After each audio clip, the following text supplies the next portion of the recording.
So there comes the time, you see, when the student can go in front of the master and not give a damn,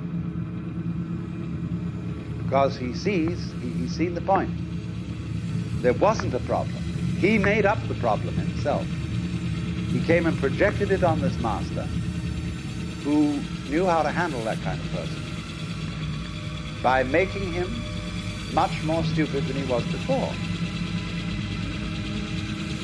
until he sees the essential stupidity of the human situation, where we are playing a game of one-upmanship on other people and on the universe. How to get the better of life. Well, what makes you think you're separate from life so that you can get the better of it?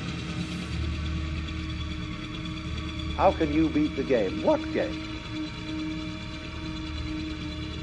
Or who will beat it? This illusion of beating the game, of finding the thing out, of catching it by the tail, is therefore dissipated by the technique of the koan. It's called, working on a koan is like a mosquito biting an iron bull. It's the nature of the mosquito to bite. It's the nature of an iron bull to be unbitten. Or they say it's like swallowing a ball of molten lead. You can't swallow it down. You can't cough it up.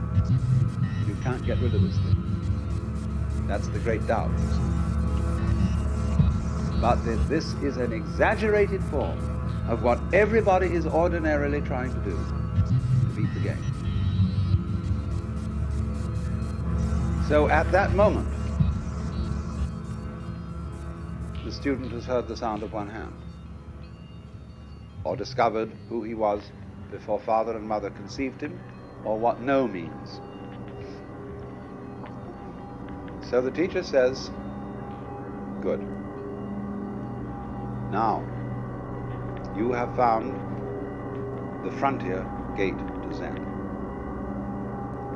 You've put your foot in at the door, and you're across the threshold. But there's a long way to go. And now you have found this priceless thing out, you must redouble your efforts. So he gives him another koan. Now the student may be able to answer that one instantly, because it's simply a test koan. See, there are 5 classes of koans. The first class is what you call the Hinayana koans, and the other 4 are the Mahayana koans. Hinayana is to reach nirvana. Mahayana is to come back and bring nirvana into the world as a bodhisattva. So once you get the great void, you see, there's nothing to catch on to. You are the universe. It doesn't matter whether you live or die. That's nirvana. All clinging to life, everything like that, you see then that it's hopeless. And you give it up, not because you know you think you ought to give it up, because you know there is no way of catching it. There's nothing to catch hold of. There's no safety in the cosmos. So you just have to give up. Then, the next class of koans are such things as asking for miracles.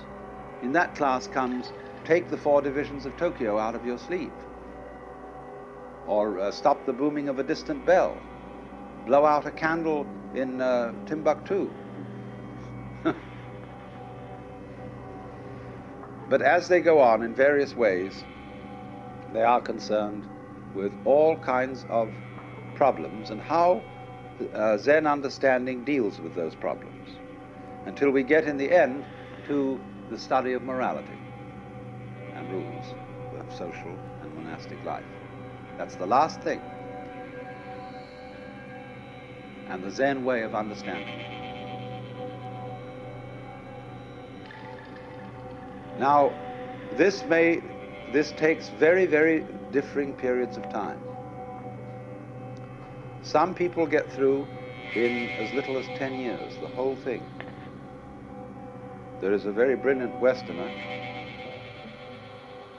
by the name of Walter Novick, who has just about completed the whole thing. and he's a musician, a pianist, and he'll come back to this country as the first accredited Zen master of the West, and he'll set up his little sodo on a farm and wait and see what happens. The day of graduation comes, and then everybody turns out, and there's a great hullabaloo, and they salute the departing monk, and he goes out. He may just become a layman, as I said, or become a temple priest, or he may be himself a Roshi.